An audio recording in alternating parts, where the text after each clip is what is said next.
Welcome to Delingpole, a Breitbart.com podcast. Here is the podcast host, James Delingpole. Welcome to the Delingpole podcast with me, James Delingpole, and my very special guest.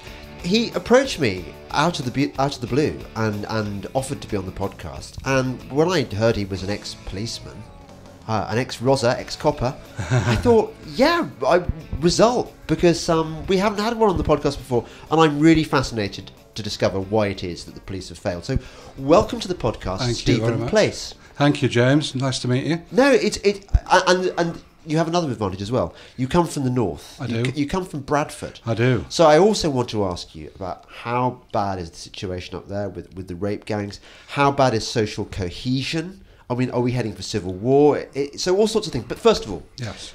I'm sure there's going to be lots and lots of listeners to this podcast who look at the current state of the police in absolute despair.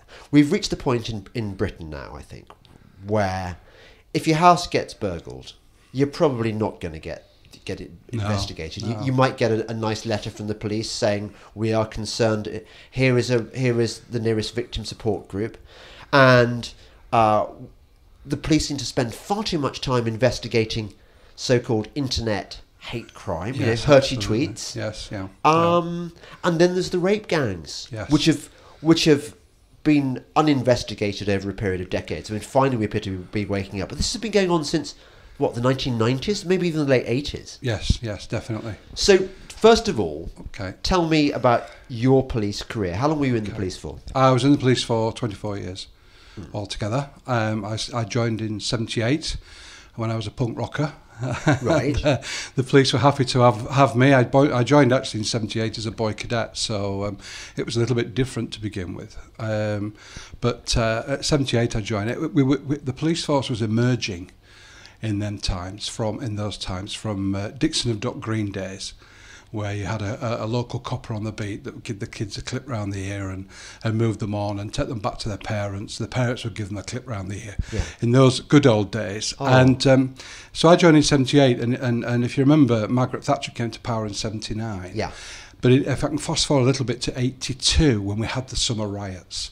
They kicked off in Bristol, St Paul's, and then they went up to Toxteth in Liverpool, and they emerged out in Chapeltown in Leeds. And I was a very young copper in 82, and we were put on the front line at Chapeltown, and it was like a scene out of a film, because the whole of Chapeltown Road was on fire. There were cars on fire. There were hundreds of people. And when I say we had to go around gardens stealing dustbin lids to use them as shields, that's exactly what we had to do, because we'd got nothing. So you were getting, what, bricks, rocks chucked at you? It was literally raining petrol bombs, bricks, and bits of the curb, car axles, cars on fire. It was very, very frightening. Especially, I was what, 22 or something like that. And who was throwing this stuff? It was the people in Chapeltown. It was mainly the sort of West Indian, Afro-Caribbean peoples that were disillusioned and fed up and thought they'd had a really bad time. So they were kind of race riots? There were race riots but based on sort of deprivation and no jobs and no hope, boarding, etc. probably. It was probably a good laugh for them for having a good ruck with the police. Well, perhaps so at the time, yes. Yeah. It wasn't certainly for us, because I just saw policemen on fire being taken off to hospital. And things. Yeah. It was a regular thing, in those riots. It was pretty horrendous. And but within a very, very short, because Margaret Thatcher came to power in 79. With Willie Whitelaw, who was then the Home Secretary, and they were very tough on crime. They were fabulous, and they looked after the police force. And we had all the equipment and the training, the shields and the riot gear. Within a matter of months, it was all put in place, and we were trained, and so we were ready for anything else that might happen. So, and if you remember the day in 1990 when Margaret Thatcher left Downing Street in tears. That day when she'd been sort of hoofed out by her party. I for one, I'm of a really very firm opinion that that's the day that law and order died in this country, because the successive governments have paid scant regard to law and order, the prisons, the police service, and if you fast forward to today now, the Tories, who have always claimed to be the party of law and order, they've just completely kicked the police into the long grass, and with the cuts cuts to manpower and everything else. There are police officers right now suffering with PTSD and mental breakdowns. We've had several police officers take their own lives. The numbers of resignations in London alone, I think, are something in the 2,000 and something this year. And the police force just can't cope. I wish I'd done my research at this point. Sorry, it's okay. Because I wanted to ask you, you may not know the answer to this one. Has spending on the police decreased in real terms? Is the problem the government is not spending enough money and there have been cuts? Or is it that the way policing is done has been changed, so lots more money is spent on admin and bureaucracy and nonsense, and not enough on beat policing? I think it's a combination of both. The main factor is the fact that you can't argue with the facts, and there's 21,800 and something police officers less now than there were in 2010, and we've got a rising crime rate which is just of unbelievable proportions in terms of violent crime, sexual crime. Violent crime would include robberies and things like that, the moped gangs and everything, and that's a real problem. And people are not stupid. People can see it on the TV. They see it on mainstream media, and they know what's going on. And we've walked from Birmingham New Street police station, train station here, and it's absolutely heaving out of the streets of Birmingham. We did not see a single copper. Not a single copper. And there's the big Christmas market on, and there's just literally tens of thousands of people walking around Birmingham right now, and we've never seen a single bobby. To be fair, none of the people we saw was breaking the law. Oh no! But you can't leave the police to police themselves. The people to police themselves. You need that firm security and that feeling of I'm okay. There's people here, but you just never see a bobby on the beat. That's the big call, isn't it, from everybody?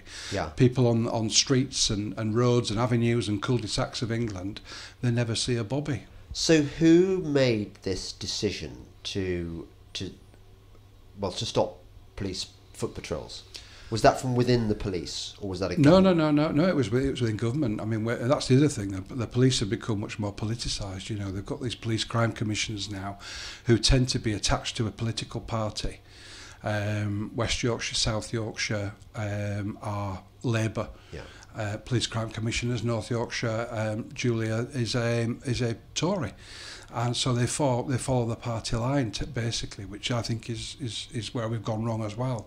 Right, because I remember noticing policing going wrong at about the time that, what's his name, Ian Blair, the Met Commissioner, who was exactly my idea of a wrong policeman. Somebody who'd been fast tracked from university. He actually went to my college. He was actually educated at Christchurch, Oxford, but incredibly unsound. Incredibly. I mean, how he could relate to the rank and file Bobby, who has to kind of take the shit. Well, James Cameron introduced direct entry at inspector and above level. So if you had a degree in zoology, you could just go straight into the police force as a police inspector. I wouldn't mind zoology. It's sociology, I think, would worry me most. Well, fine. I can understand that. But seriously, these people, when the police force is based on a 2-year probationary period, by which time you can be dismissed at any time, for whatever reason. And then once you've passed your 2-year probation, you are then allowed to apply for specialisms such as the CID or traffic, etc. But the majority of, obviously, police officers stop on the beat. But and then eventually you'll take your sergeant's exams and go through a sort of parole review, a promotion review, and promotion board, and hopefully get yourself promoted to sergeant, where you're expected to cut your teeth for 2 or 3 years as a sergeant at least before you become inspector. That's all changed. We've got direct entry now, and the police college, which is universally hated by the rank and file, they're now introducing the requirement just to join the police you must have attained a degree. I've never heard anything like it. We used to, they would get people to join the police from within the communities that they were going to serve and protect, and that's all changed. They'll be doing this next to the army, won't they? They'll be saying that the squaddies have to have a degree, and it's absolute madness. I can't think of anything more guaranteed to to fail. Emasculate the police Absolutely, force. absolutely. So you know, if you've been a copper on the beat for 2 years and you've done your probation, you've had a time in the CID, and you're looking for promotion, so you put the uniform back on and go back out on the streets, and you get the rank of sergeant, for instance, and then you say, right, well, I'm going to be a good sergeant, have a good shift of lads, and look after them, and get involved, and just be well regarded. And then suddenly somebody comes in who's never done a day's policing in their lives, and suddenly they are inspector boss and running the shift and in charge of you. Surely they're required to spend a period on the beat, aren't they? No. They're not? No. They go on a training course and then they come straight back out and they're on the beat as a I bet they're taught things like kind of diversity awareness. Well, absolutely. Of course they are. Yeah. Of course they are. Yeah. And touchy-feely hate crimes, what to look for, you know, they're not. But, you know, you can't be a policeman unless you've had a proper good scrap on a Friday night in a curry house that's exploded, or, you know, dealt with a domestic disturbance or car theft and counsel somebody who's had their house wrecked, you know, in a burglary. And you can't do it. You need to cut your teeth, get some wool on your back, as we used to say, and experience everything that the police force is going to throw at you, and that's where it's gone wrong. So are you still in touch with serving police officers? Yes, serving and ex-police as well. And what's the mood within the? This is presumably up north. Yeah, and you're talking about people that I'm on about the rank and file now. I'm not talking particularly about sort of senior officers, etc. But the rank and file, and I think the one word to describe it all is demoralised. Absolutely fed up to the back teeth. You know, they're having to work 12-hour shifts, and they're having to work long hours, long days before they get a rest day. Often, particularly in London, the rest days are cancelled. They're exhausted. The amount of assaults on police officers is just unbelievable to me. A few weeks ago, there were 40 in 1 week in West Yorkshire, police officers assaulted on duty. And apparently the average number is 30 a week. So many of those then obviously have to have some time to recuperate and from their injuries, etc. So you're already losing more and more policemen. Yes, funnily enough, on the way here, I was looking at my Twitter feed, and there was footage of a male copper and a female copper being assaulted, getting beaten up. Getting beaten up. Yeah. And what annoys me more than anything else is, what about I can't say it, but what about the person that was filming it? Who are these people? You know, the moral fabric of our society is completely broken down. And I've got 3 granddaughters, and it frightens me to death for their future. It really does. Is there not a stiffer penalty for? They've introduced a new Act of Parliament 2018. I think the first person that's been charged under that Act of Parliament was this weekend. But whether they bring the tariff in or not, I don't know. So you should go down for longer. You should go down for longer because there's a tariff applied because it's a member of the emergency services. Well, I mean, obviously I'm not a member of the criminal classes. However, I think my generation, it's instilled in most of us. You don't physically attack police officers. Exactly, or nurses, or ambulance drivers, or fire officers. You know, firemen. But it's a common occurrence because we've got the moral fabric of our society is completely and utterly broken down. There's no respect for the police. Some would say to you that the police don't earn respect. They don't deserve any respect. Well, why? We're policed by consent in this country, and I tell you what, woe betide any government that imposes, you know, the police force and law and order onto us, because that's when people will get really fed up. We police by consent. If the British people don't want a police force, say so. But other than that, you know, you must support and help these police officers, because we're not going to have a police force. I don't think we'll have a police force if it carries on the way it's going. We really won't. I was thinking of another bit of footage I saw on social media fairly recently of policeman having his head kicked in a McDonald's or somewhere. Did you see that one? I did. It was quite extraordinary. Yes. And this stuff is doing the rounds. People are filming it. And saying, go and get him. We need to return, don't we, to the sort of broken windows policy they had in New York? Because remember, New York was it was like Escape from New York in the 1970s. It was rubbish. And then they had this new no tolerance attitude towards That's right, bad zero. behaviour. Well, you can go two ways, I think. One is that you can actually put more coppers on the beat to start talking to the community and earning that respect back again, if you like, and becoming more involved. Or you can just go to a zero tolerance. But then, that opens another big can of worms, is if you start locking people up, where we're going to put them. Yeah. Because the prisons have failed completely. Prisons are terrifying. Failed. They're just out of control, aren't they? How those prison officers turn up each and every day and don the uniform and walk those landings and walk those halls and corridors of prisons with what's going on there, I think they're absolutely amazing people. Amazing people. I wouldn't do it.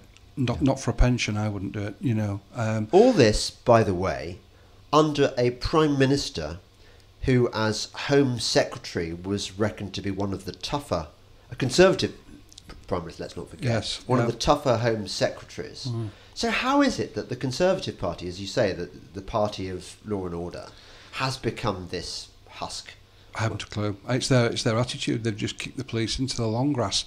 Theresa May went to the Police National Federation conference and told them to stop crying wolf and call them Jobsworths. And they were appalled at her behaviour. But on Sunday, I think it was Sunday, it was on LBC radio, she was interviewed, and she denied saying that, but they've got video of her saying it, that the police force were crying wolf because of their massive drastic cuts. And here we are now, getting the brunt end of what's going on, and we're almost, certainly in London, we're talking almost anarchy there with regards to being safe and the murders and what have you. There's many issues, isn't there? How much of the problem lies within the kind of politically correct justice system, whereby, for example, you've got this, thanks to Tony Blair, you've got this hierarchy of crimes, so that if a sort of racial element is believed to be involved in an assault, then it's a hate crime. Yeah. And how much of that is to do with this, when you're filling out your arrest form and stuff, there's so much bureaucracy involved. It's easier not to arrest people. Because the paperwork has just become absolutely incredibly stupid, hasn't it? There's so many forms to fill in, and then it goes off to another department, comes back to you. The Crown Prosecution Service have got to you have to wait for them to make a decision as to whether you can charge somebody or not now. Whereas it was one time, it was the inspector in charge of the cells, the Bridewell. He was the man or woman that decided on whether or not a charge could be accepted. So that's been taken out of the police hands. So it's all time constrained and it's all time consuming.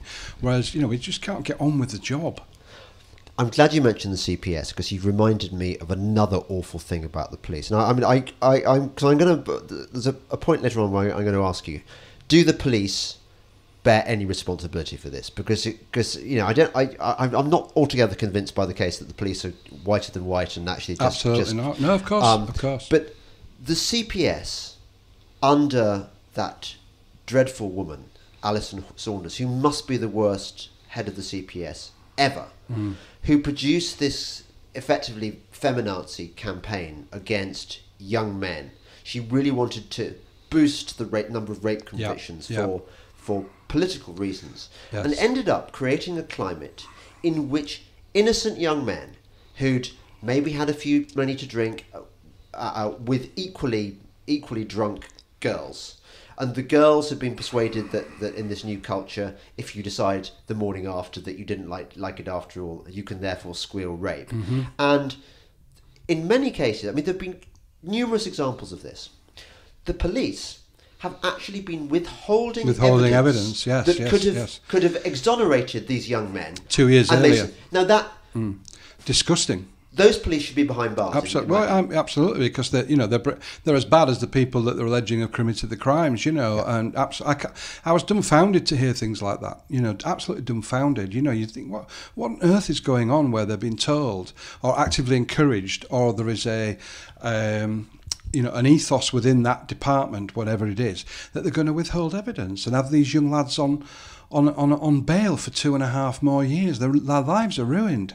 All because, and then they've got evidence of girls where they've got text messages and all this kind of thing going on. But that's not to take away from the fact that I dealt with some rapes, some pretty horrific rapes, and they are horrendous. It's a horrendous crime. And I don't think the CPS in this instance have done anybody any good in any way, shape or form. Nobody's come out of this in a good way. Yeah, because I would have thought you joined the police because on some level you're interested in justice, aren't you? Yes. You want the bad guys put away. And helping people. And you want to help the innocent people. Yeah. So I'm just trying to get my head around the mentality. Is it because they get given these targets? You know, we've got to up our rape convictions.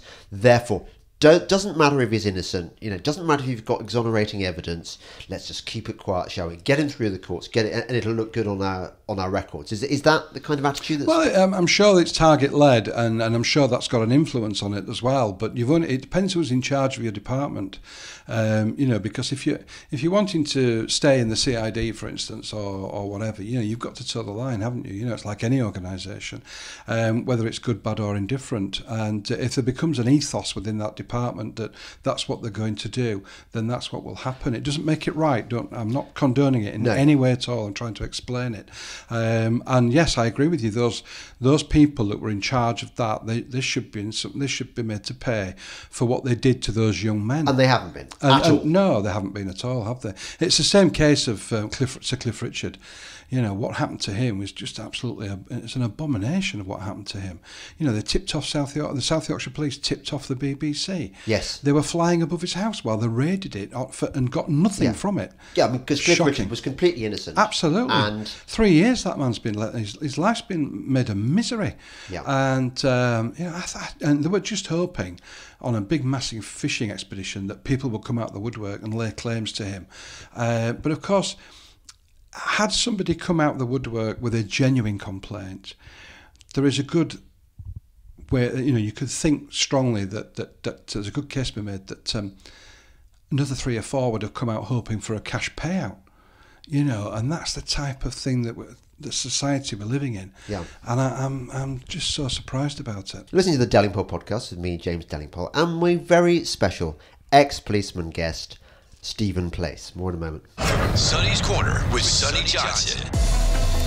I don't care if they call you sexist, racist, xenophobe. Just let them do it. Don't worry about them. You don't have to convert, don't have to convince. All you have to do is introduce the idea and trust people with it. You can trust that the conservatism is there. Progressives had to use it to sell their death ideology. Sonny's Corner, Saturday at 1 p.m. East on Sirius XM Patriot 125.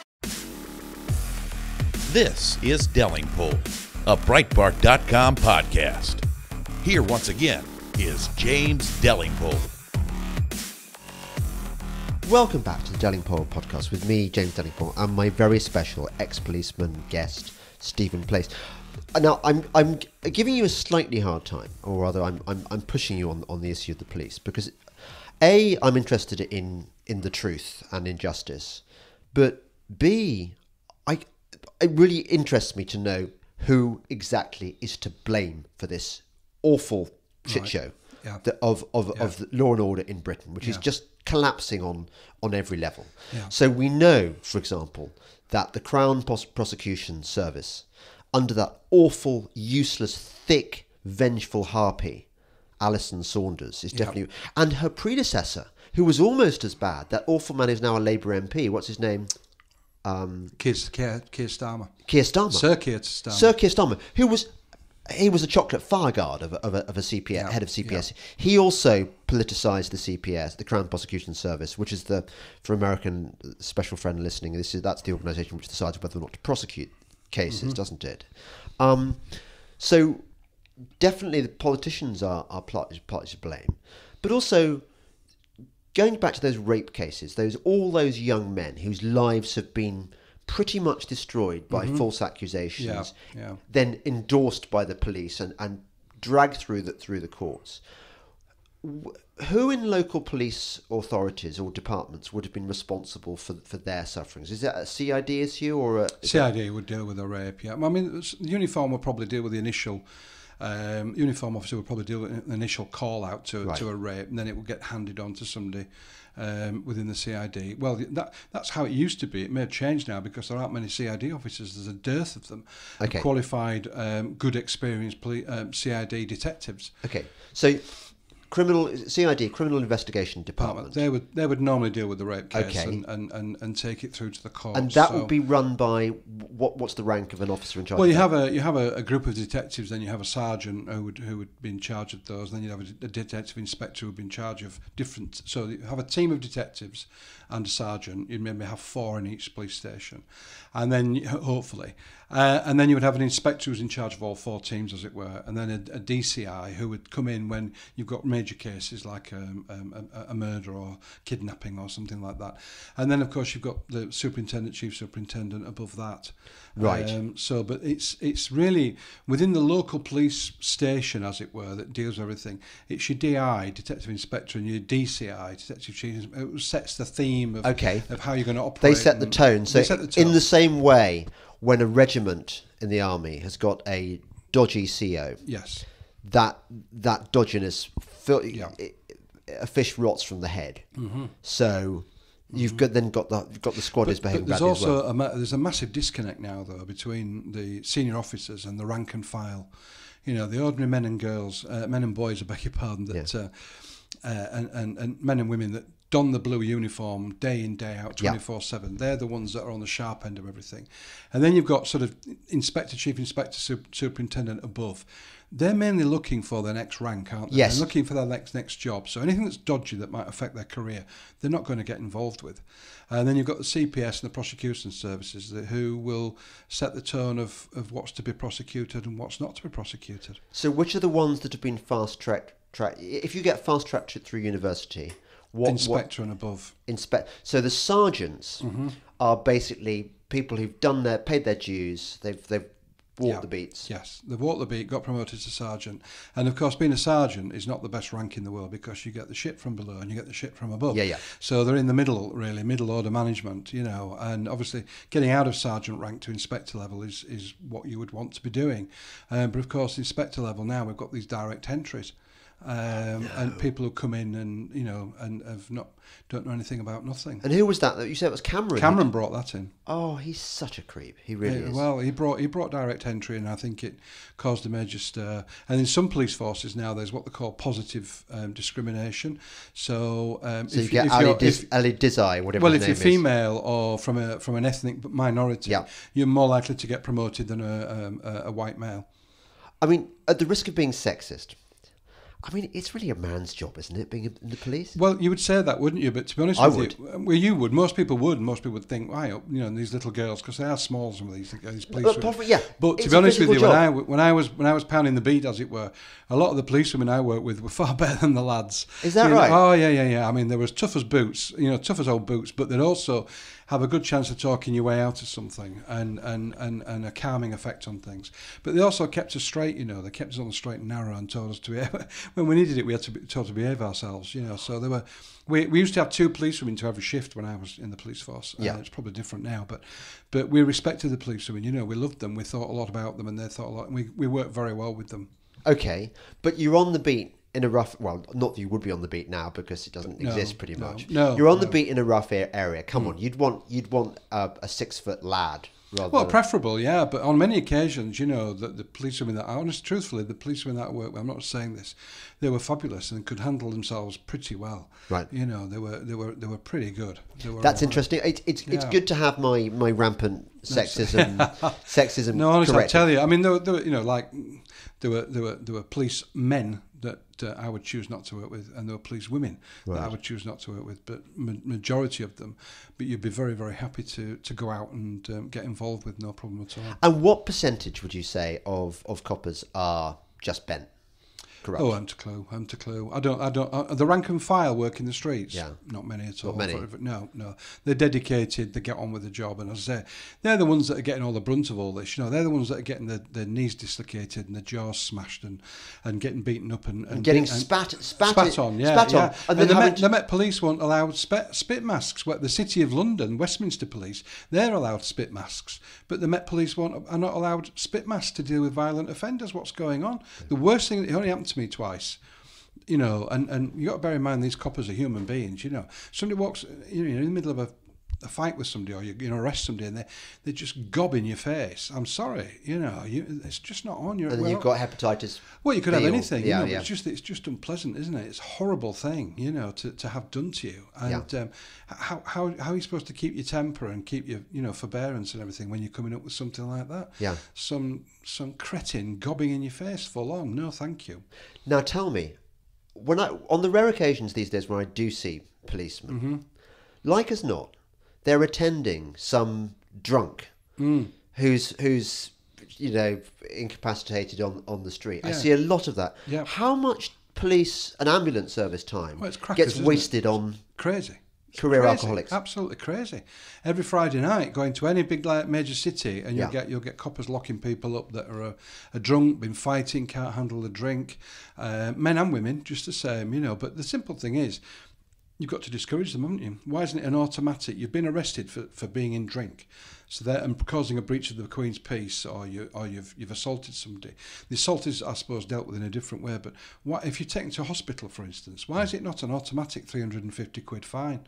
Well, I suppose suppose hospitalisation. And you've done that to yourself, haven't you? Nobody's done that to you. You've gone out and got yourself absolutely blathered, and where you can't stand up, you've lost all control of your sensibilities, and you're starting to lash out and hit people, or you literally can't stand up. Yeah.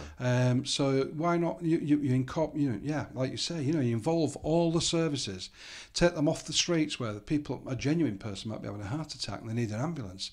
They haven't got one because there's some idiot sparkle on the floor because he's had too much of a belly full and a skin full of ale, and just automatic fine, and we'd stop it. Do you still get a night in the cells, or is that over now? Does that not happen? No. I think they get a night. If they're not hospitalised, they get a night in the cells. Right. Oh well, at least some standards. Well, yes, you hope so. Yeah.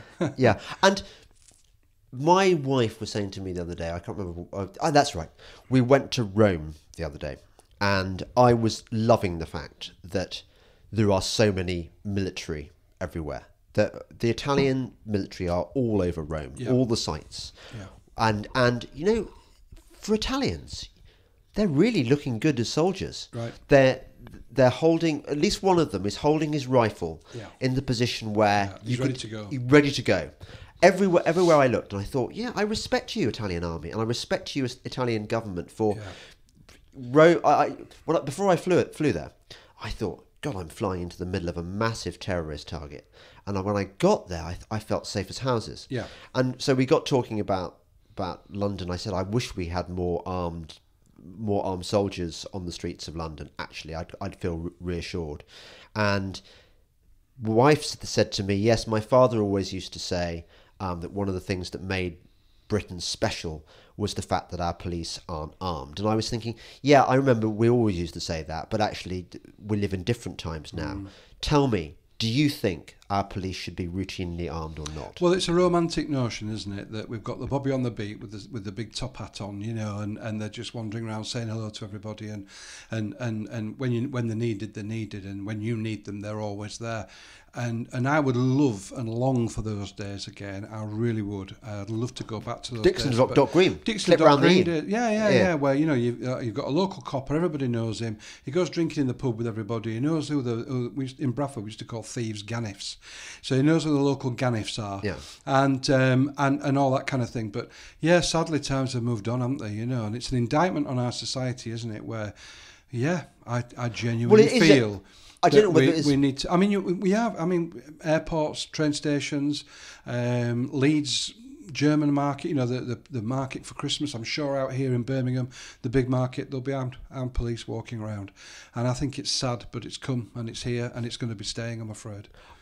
You said, can I disagree with one of your points? Yep. You said an indictment on society. I don't think it's remotely an indictment on society. Okay. I think it's entirely an indictment on fundamentalist Islam. There's that element to it. It's not yes, gangsters. Yeah. It's No. You know, it's not fair old enough. gangs. No, fair enough. I mean, yes, yeah. I mean, there's a continuous threat, isn't there? That at any one point, somebody can turn up with a bomb, or somebody can turn up with a gun and a machete or knives and wreak bloody havoc on the streets of London, streets of England, anywhere. Yeah. And that is a frightening notion, without a doubt. So that's opening up another subject matter, isn't it? But yeah, it's there, you know. And I think that the people of Great Britain, I'm not bothered about the politicians, because to me they're all in a cesspit in Parliament. I think Parliament's a cesspit, and it wants clearing out. But you're looking at people, like you say, you know, walking the streets of Tewkesbury, walking the streets of Preston, Cambridge, Telford, you know, Tetbury, wherever you are in the country. There is a potential danger now that something's going to happen, and particularly now at Christmas time, because it's our festival, isn't it? Well, we're all out of the fundamentalists don't agree with Christianity and Christmas, so therefore, you know, I would imagine, this is just my opinion, I have no evidence for this, but I would imagine that the potential is heightened right now, leading up to Christmas time, and it's a frightening notion, James, you know, and it's just sad to see that we have to have armed police officers patrolling Christmas markets when people are buying presents for their families. Yeah, so you see the armed police, and they look pretty tasty. They can handle their guns. Now, the counter argument I hear about why we shouldn't routinely arm our police is that you need the extra training, that not all police are kind of up to the job of carrying firearms. Probably right. And the other problem, which we've seen on the continent, where you have women. I'm sorry, going back to my sexist point, but I think this is borne out by evidence. There have been quite a few incidents where Islamic terrorists have used their superior strength to grab the female police officer's handgun and shoot them with it. Mm-hmm. Now, that's a problem, isn't it? Well, it is, but it always will be. I mean, you can't. They'll probably get, if they're big enough, strong enough, they'll get a male copper down on the street, on the floor as well, and get his gun. You know, so I don't really think there's a lot of difference to be had there. You know, if you're going to arm them, let's arm them. It depends on your take on it. You know, for me personally, if I can be blunt, I think we've got to stop pissing about in this country, and we've got to accept that what we've got, and I think we need to deal with it, and we need to take a stance, and I think we need to take some proper affirmative action to counter the continual threat. I think. Well, everyone, we're pushing it an open door with this podcast. Everyone listening to this podcast is going to agree with you, but I think a lot of them would say, I'd certainly say, okay, we'll arm you, and we'll give you all the kind of, you know, whatever Judge Dredd equipment you want, and whatever powers you need. Right. But in return, you've got to stop arresting young men for imaginary rapes. You've got to stop pushing your weight around for people doing hurty tweets. Yeah. You've got to stop your political correctness. You see, I worry that the police is now so institutionally PC, it is politically correct. That's a big problem. You don't deserve our sympathy. No, I agree with you. I mean, when you see nearly, I think there's about 80 to 100 police officers all marching out of Liverpool Central Police Station, all in uniform, with whistles and banners and wavy things, all dancing to go on a Pride March. On the Pride March, yes! We've completely lost the plot, and as far as I'm concerned, the police force they're putting themselves forward for absolute total ridicule. Yes. And the office of constable is so denigrated and ruined that you know, things have got to change, and until that mindset within the seniority of the police is changed, we're going down this pathway of complete and utter anarchy. We really are, you know, and I'm not trying to be a draconian or you know, martial law or anything like that. You sound way too reasonable to me, Steve. But we need to make a decision in this country, and you know, I'm 57 years of age, and all I've ever known all my life is a Labour or a Tory government. Okay, and look at the state of us.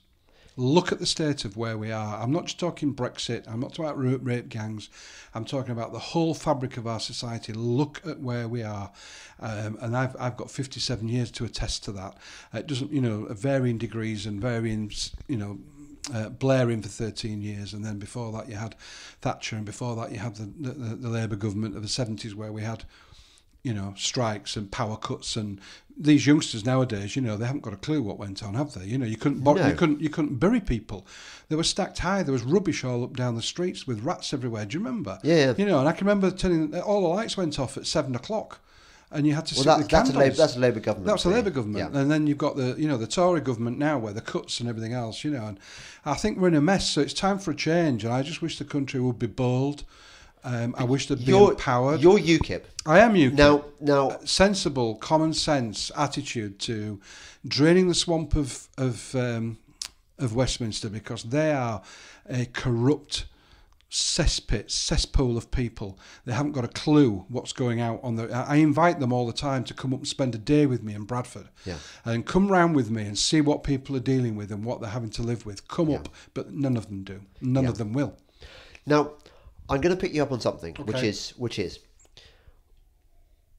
part of me wants to believe that every rank and file police officer is doing his or her duty, and they're motivated. They just want to put bad guys away and protect the public. Well, it's not always like that, James, because you get lazy bastards, and you get people that will turn the other cheek because they can't be interested. And you'll get people, if they turn up to a big fight on a Friday night somewhere, you get the cowards that go around picking policemen's helmets up, while the other coppers are getting stuck in. Do they? You've always got that. Yeah. We're a body of people, you're always going to have that. I'm not arguing with that. I'm not arguing with human frailty. What I'm arguing with are the kind of... You mentioned these people going on gay pride marches.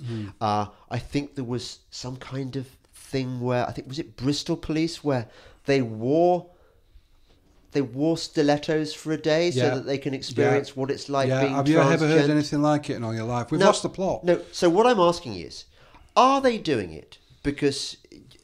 to suck up to their politically correct superiors who are imposing this crap on them, or do they, on some level, buy into this nonsense? Well, I'm sure one or two of them do. I'm sure some of them they must do, because I tell you what, when I was a serving police officer, did you ever wear high heels? If my sergeant or my inspector had come to me and said, "Right, we're wearing high heels today, just to see how it feels," he'd have been told to get on his bike double quick. Yeah, I haven't got time to start messing about wearing high heels. I've got 3 burglaries to go to. Yes, and somebody just nicked a car from Woolworths car park. And that's where we'd have been. But I think I feel physically sick when I see police officers doing that. We are the police force. We're policed by consent, wearing high heels, waving floaty things and stickers and whistling and dancing down the street. I'm sorry, nah. Although you make a good point. If you were dealing with 4 burglaries a day, and that's dealing with a lot more than that. If they're wearing high, how many burglaries can you get to in high heels? Well, that's just not many. It's just a joke, James. And anybody listening to this, any decent member, sensible member of the public, including a lot of my, I have a lot of friends that are gay, and they'd be appalled too. It's just ridiculous. And I'm sure that our American special friend is thinking, "Oh my God, is this what has become of England?" Yeah, Britain, who was the guy? It wasn't for Manchester. It wasn't, because the B was the sign after the Manchester bomb, wasn't it? It was like the symbol that they put. But there was some copper somewhere dressed as a bumblebee for the day, running around the streets, and you just think, to me, mate, you just hand your uniform in because you just want sacking. Yeah, and become a B. It's the same with the fella, instead. Let's get really controversial. The guy who was the senior police officer in the Met that sat in his car and locked it while PC Palmer was stabbed to death. I've no words, James. Just tell me the view, because every rank and file copper would have been sick to their stomach to have heard that story. And not only that, when it was quite clear that the guy had been shot dead, did he get out and help? No, he drove off. He bloody drove away. He's been allowed to retire on full pension, and the man was an absolute abject coward. Yeah.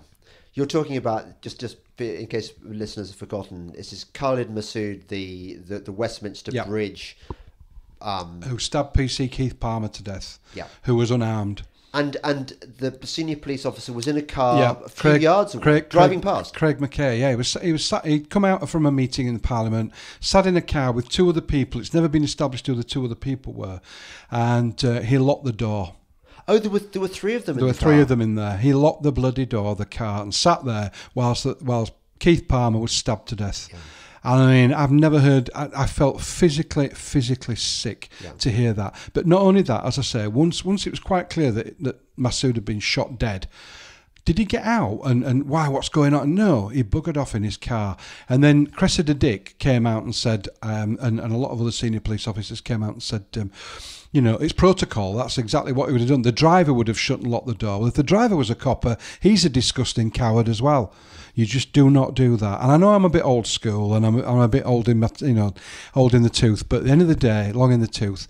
At the end of the day, no chance. You just do not that. That sums up to me the state of the British police force. Yeah, absolutely and totally. And every copper I've ever spoken to since about that would say the same as me. They were absolutely disgusted. Right. You're listening to the Delingpole podcast with me, James Delingpole, and my very special guest, Stephen Place. More in a moment.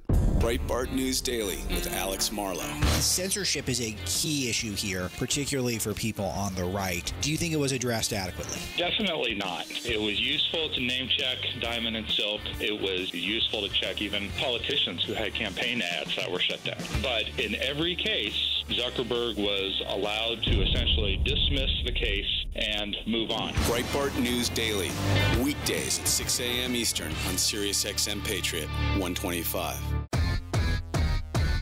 This is Delingpole, a Breitbart.com podcast.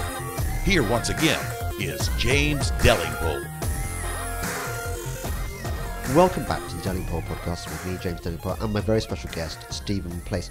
Before I ask you, I want to cheer us all up because it's been a bit doom and gloom, wasn't it? Yeah, it has. Later on, I'm going to ask you about Bradford, which sounds like a sort of a question leading towards further misery. But actually, I think you're going to say some encouraging things. Yeah. But I want to ask you: have you ever seen Life on Mars? Yes, bits of it. Yes, I have. Yeah. So it went to America as well, I think, didn't it? I think so. Yes. So Life on Mars is where a copper from the present goes back to the 1970s. Gets knocked out and wakes up in the 70s or something. And he sees old school policing where they. Yeah. Do you? Would you like to go back to those days? I loved it. I absolutely loved it. They said to me at one point, "Would you like to go on the shoplifting squad in Bradford?" Yeah. And I was like, "You what?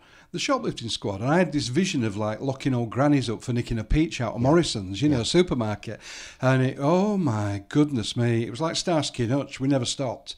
And we just never stopped. It was an amazing time. You had prisoners everywhere chasing around after people with teams from Liverpool and Manchester coming into the Bradford interchange, which is a big bus rail station, taking over a bank of lockers. And then the girls would go out with their coats and their big bags and nick to order and then fill up the locker. Once the lockers were filled, they all got on the trains and beggared off again, And I can remember going with big like transit vans, police vans with uniform, and we were in plain clothes, going to parts of Manchester and Liverpool and raiding houses, and just the stuff we recovered was just unbelievable. And they were bang at it, as we used to call it. And it was an amazing time, And we had we had a detective who was just sadly passed away. He ran it, Dave Gash, and he was just amazing. And what a fabulous time that was. And I was really sort of like a bit mealy-mouthed about going into that department, but I absolutely loved it. I've suddenly remembered. What was your police department? What do we call them in this country? I've forgotten. Like South Yorkshire Police and what? West Yorkshire. Yeah, West Yorkshire Police, Bradford. Yeah. So you're Ripper country, Yorkshire Ripper. Yeah. Well, I joined in '78, and he'd been going since '75. So the whole county was in lockdown, particularly Bradford, Leeds, Huddersfield. We were on lockdown. On a night time, we played taxi to girls going home after nightclubs and things. Did you? Like, oh yeah. And the taxi drivers. To be fair, the taxi drivers in Bradford, I think it was the same in Leeds. They would, if there were two girls on the route making their way home late at night, they would run them home free. There was a big thing about it. And I mean, how long did that go on for? I'm just trying to think when he was he arrested in 80? I think it was 80. I can't remember, 80 I think. But he murdered 13 and attacked 7. So he was prolific. Right. He was. But do you know what, James? He was the luckiest bastard ever. Because when Josephine Whittaker was killed in the park at Halifax, Savile Park, not 20 minutes before that, a policeman had been exercising his police dog there. And when he'd killed Barbara Leach in Backash Grove in Bradford, literally not even a mile from the Bradford City Police Station, student land, there was a policeman who had been sat in a tree. And we used to do that a lot, believe it or not. We used to get in trees and get up on fire escapes because you could see over the roofs, burglars and things. Yeah. And he'd been sat in a tree, literally, and had called him in to take over a car relief while the car driver had his break. So he climbed down the tree and walked away, and literally under that tree in the dustbin was where he put Barbara Leach. No. So had he not been called away, he would have watched the Yorkshire Ripper putting the body in the yeah. That.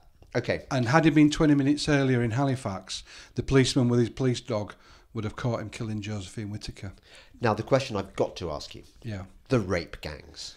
Yeah. Now, presumably you had these rape gangs operating in your jurisdiction. Yeah, there's just been, in Huddersfield, they've just dealt with 20, and there's another 20. That's West Yorkshire, is it? That's West Yorkshire. Okay. There's another 20. Well, Huddersfield's right next to Bradford. Okay. Just dealt with 20, and there's another 29 just been charged, and their trials won't be till latter end of this year and then early and late and middle of next year. But the problem is they give a lot of them bail, and so of course they just abscond and go back to Pakistan. Yeah. So my question to you is, what the hell were the police doing, letting this stuff go on? Well, it wasn't just the police. No, I know. But they've got a big part in it, without a doubt. Well, I'll tell you why, because they're just PC, aren't they? Frightened to death of upsetting those communities from which the perpetrators are derived from. Simple as that. There's no other way to put it. They were just absolutely frightened to death of upsetting, of being called racist and dealt with the race card. But the evidence is so big and so strong now. But you see, the lefty do-gooders, the snowflakes, they come straight back at you and say, well, there's a lot of white people committing paedophilia. Yes, of course there is, but not in large-scale industrial gangs like this. Yeah. And there's more evidence now emerging that it's not just they're raping them and they're buggering them. And they're taking them and they're trafficking them, and they're making a living out of selling girls to other men in other cities. Yes. Let's not sugarcoat it. Okay, but there's also emerging evidence now of torture. And so, the whole thing is absolutely sick. And but nobody is prepared to put their head above the parapet and take it on full weight. Well, watch out, because UKIP are. So, just going back, yeah. How much of it is just not very clever policemen having gone through this diversity awareness training and not really realising that a crime has been committed? Well, no, they knew a crime had been committed. They do. Yeah, but they're aware of it. They basically didn't care, James, because you're talking about vulnerable kids from rough backgrounds, who are in care or who've got broken families or whatever, the background is. That's where they come from, these young girls. And the police force treat them like everybody else treat them.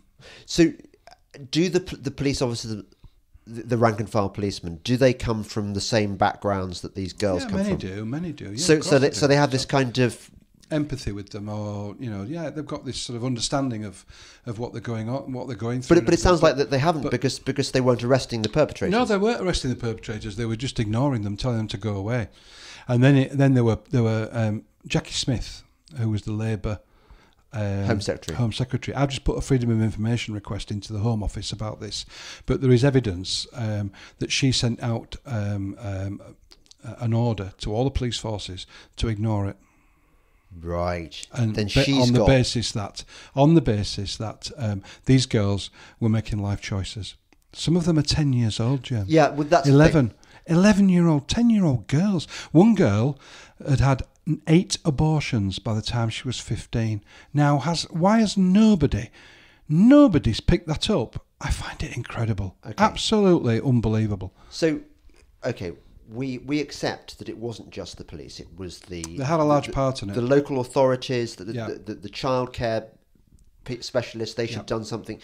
Everyone's culpable to a degree. Yeah. But it seems to me that, as you say, the police bear a good deal of responsibility. So, at what level do you think that the finger of blame should be pointed? Should it be pointed at the rank and file, or is it these parachuted in, fast tracked? No. I think it's down the rank and file. Is it? I think it's down the rank and file. Yeah. So they kind of despise these girls. No, I wouldn't say despise. I just don't think they came high up on their order of importance. It's as simple as that. And you get these girls coming in saying, this guy's doing this, that, and the other to me, and this, that, and the other to me, and they'll be like, well, what do you want me to do if you're allowing them to do it and you're going with them, and then it's only because things have changed now. Let's oh yeah. Let's underline it. Things have changed massively now. They're taking enormous more interest in what's going on, and they've got particular squads, as it were, dedicated safeguarding teams towards this. But there's still a lot of things going on. I mean, they're still at it, they're doing it. They'll be doing it right now today.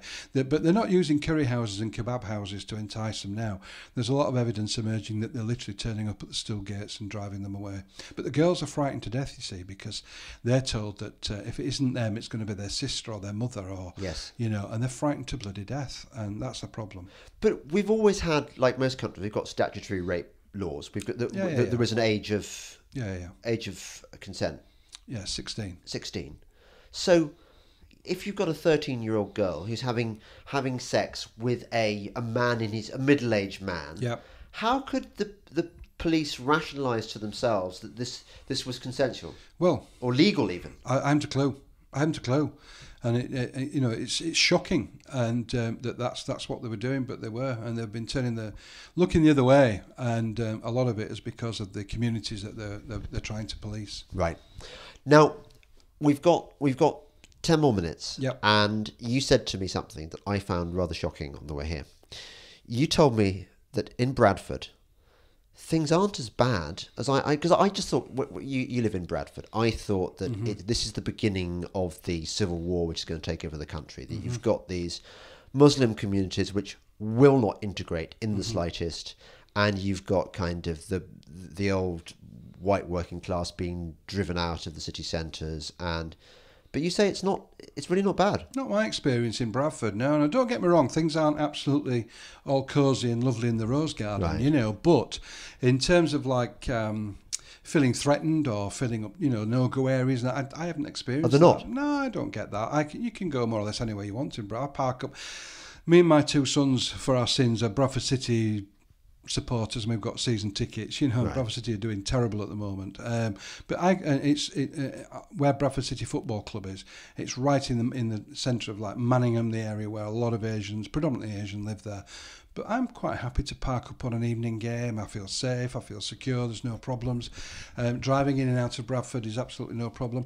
One thing it's got worse, is that often just the driving around Bradford, it's like being on the Dodgems in a fairground, because there's no coppers there to police it, and the driving is appalling. So it's like sort of Karachi moves to. Well, it's a bit, North England. It's just, they'll cut you up, undercut you, and it's not just Asians, but everybody just drives like lunatics, and I don't like that. That wants stamping out. But I personally don't, feel that, to be honest with you, that Bradford is a bad city at all. I would welcome anybody to come and visit. The old St George's Hall where I grew up with my music, we saw all the live bands and everything. That's just had millions spent on it, redoing it up, and it's a beautiful venue, and hopefully that will be open soon and get the live bands there back again. It's quite a vibrant city, there's a lot of things going on. Don't use that word vibrant. Sorry. It's just a kind of, it's a politically correct euphemism. Yeah, but there's a lot. Honestly, if it wasn't, I'd say so. I mean, Birmingham here, where we're sat at the moment, it's got a lot more problems than Bradford has. That's interesting. It's a lot more problems in Birmingham, and I think Blackburn and Bolton and places like that. Bradford's had its problems. We've had riots and all sorts of things going on, but for the moment, my view of Bradford is that it's quite serene. Ah, okay. So if you acknowledge that there are many towns in the north which are badly off, what's Bradford? Save Bradford? Why is it okay? I just think the people from Bradford are just people from Bradford. We're very laid back, we're very honest and open with everybody. We won't suffer fools gladly, and they're just lovely people. They're very welcoming, and I just think, of course, there'll be one or two people within the population of Bradford that are sort of, I wouldn't say racist, but certainly, got the eye on the ball in terms of what's going on, and if anything, it's happening. And that I think the council, this is my personal view, the Bradford Council, which is Labour dominated, have got a lot of questions to answer. A lot of questions. Well, I think you can say that about pretty much every Labour council. Well, I suppose so. Yes, yeah. But there's a lot of things going on there that would worry me, going forward as well. But it's down to the people of Bradford, isn't it? They've got to make a choice and vote something different. But the northern towns are all traditionally Labour, and probably always they'll vote monkey in with a. Oh yeah. You could stick a red rosette on a goat and it would get elected. Exactly. And I understand that, but until that changes, things will be as they are. But the biggest problem for me, if you think, is that nobody from Westminster comes up north. Nobody comes and visits us and talks to us and sees us. You get your Labour, the MPs that live up here, but actually, they talked about this northern powerhouse and everything. No, what's going on? Where's that money gone? Who's it's rubbish. How did Bradford? Was it a mill town? Yeah, a big mill town. Right. Yeah. So that was its rise to prosperity and everything. Absolutely. Yes, when was peak Bradford? I would have said sort of from 1850 to about 19 till the First World War. I would have thought. So have you got nice civic architecture still? Oh, it's beautiful. Yeah, the Cartwright Museum, the Bradford Town Hall itself is fabulous. There's lots of they built lots and lots of what I call big Victorian villas for people to live in. I live in Saltaire, which is like a World Heritage Centre. Which is where David Hockney has his gallery and everything. I love David Hockney. And it's a World Heritage place. It's amazing. Actually, Stephen, you are actually, whatever else you're trying to achieve here, you are acting as a very good advert for Bradford. Bradford's a fabulous I do place. want to come up. Yeah, do come up, and I'll take you around the Hockney Gallery, and we'll have lunch, and you can go down to Manningham Park to the Cartwright Gallery, and things like that, and it's a fabulous place, Bradford. And we can have a curry. And you 5 minutes and you're out on the Bronte Moors, Haworth, Heathcliff, and all that. Oh yes, the Brontes. You're an hour and you're up in the middle of the Dales, and Skipton is a beautiful town, just on the outskirts of Bradford. It's a fabulous place. And what's the ratio of Muslims to non-Muslims in Bradford? I honestly don't know that. I truthfully don't know. I don't think. Have a wild guess. 30%. 30% Muslim. Probably. Okay. Like that, and of that 30% Muslim population, how many of them kind of want to kill us all, or support people who want to kill us all, and ultimately want jihad and Sharia law to be declared on the whole of the UK? Well, I think the Sharia. I don't know about. Yeah, I think there's two angles here. I think a lot of Muslims want to live under Sharia law. Right. That's their chosen pathway. Yeah. Now, that's where I butt heads with them big time, because this is our country. We've got a justice system that's thousands of years old, and it's tried and tested. It's not perfect. It's a movable feast. It keeps changing and adapting to new things as we need them. And if you come to this country or you live in this country, that's the law in which you live. Yeah. And I think the bowing down, and I think we're about 80 or 90, have we now, across the country, Sharia courts. It's absolutely extraordinary. It's extraordinary. Because where does it end? Do you get, how many Americans live in this country? Do they suddenly turn around and say we want to live under the Constitution of America, which, don't forget, the Second Amendment says they can bear arms?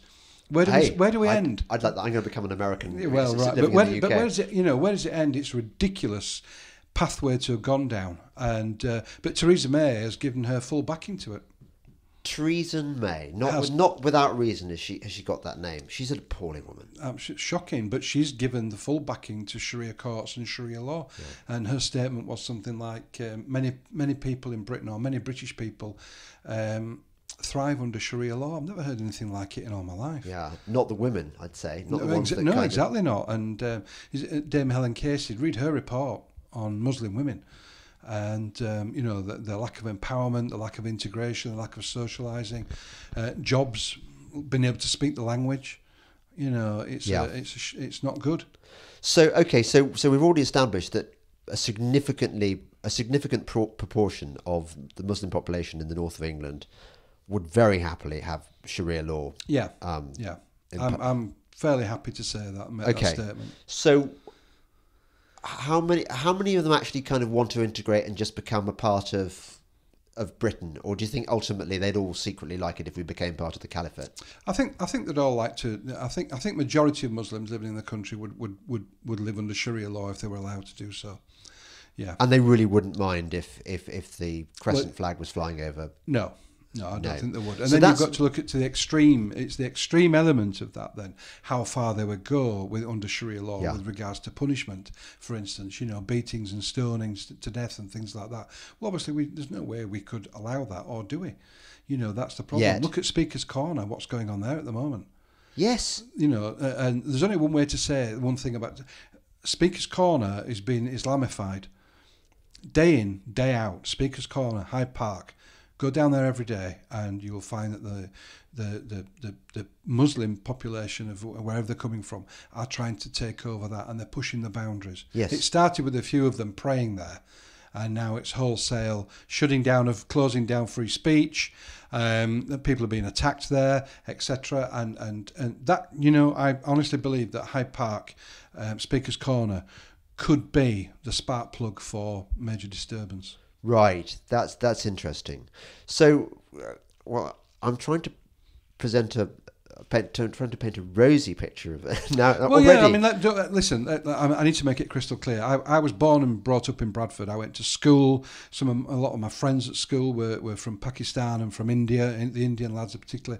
We played cricket and volleyball. We played rugby together. Yeah, but Stephen, then I policed them, and I was a policeman. I worked with Asian police officers, and I've been to weddings and all, the whole gamut of things. And the majority of Muslims are quite peaceful people. You're in your 50s, but there are, unfortunately, a lot of them now that have got this. Yeah, where that's come from? Is it the Wahhabi Islam that's promulgated and paid for by Saudi Arabia in the mosques?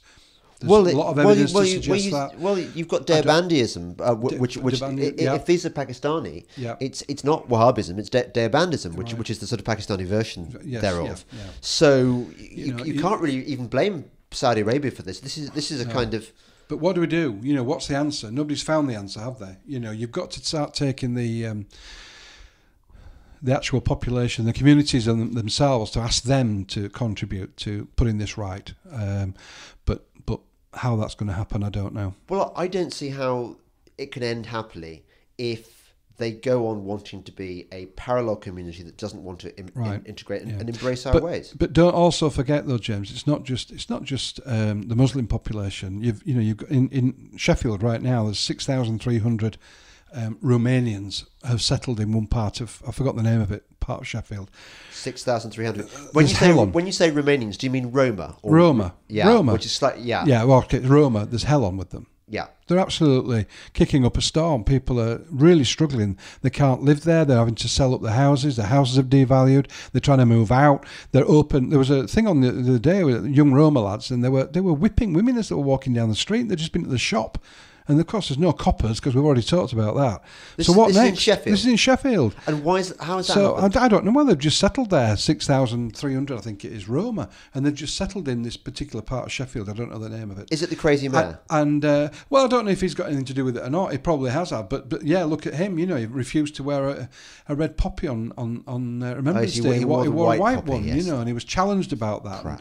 And so you get what you get what you get, don't you? It's just that's how it goes. But that to me that's small fry. Him wearing a white poppy is just an idiot. But the bigger picture is what's going on, in different parts of the country. But nobody from the political elite in Westminster is looking at this in any way, shape, or form, and that's where the problems lie. Yeah. And if you dare to raise it, if you dare to mention it, you're a racist. Yeah. Or you're a xenophobe. And actually, we're not. We're just realists. And we're not far right. We're just right. Yeah. That's almost a good way to end the podcast, unless there's anything else No, that's been fine. No, it's good. Thank you. Yeah. Well, sorry it's been a bit sort of doomy and gloomy, but it's a factual based, this is how things are, and this is where, particularly with crime, law and order, and particularly with the proliferation of rape gangs, it's industrial scale. There's tens of thousands of girls have had their lives ruined as young. I think the youngest recorded is 10. It's no more. What are we doing in a society that allows that to happen?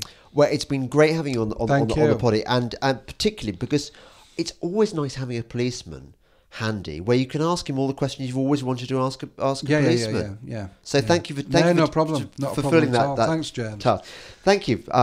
You're listening to the Delingpole podcast with me, James Delingpole, and my very special ex-policeman guest, Stephen Place. Thank you and goodbye. Breitbart News Tonight with Joel Pollack and Rebecca Mansour. I think that it's the epitome of hypocrisy. Unless you fall in line with their liberal agenda, this uniparty globalist liberal agenda, they will never support you. They use the whole gender issue, of course, as some kind of tool to prop up their messaging, but it's the phoniest thing. Sirius XM Patriot Channel 125.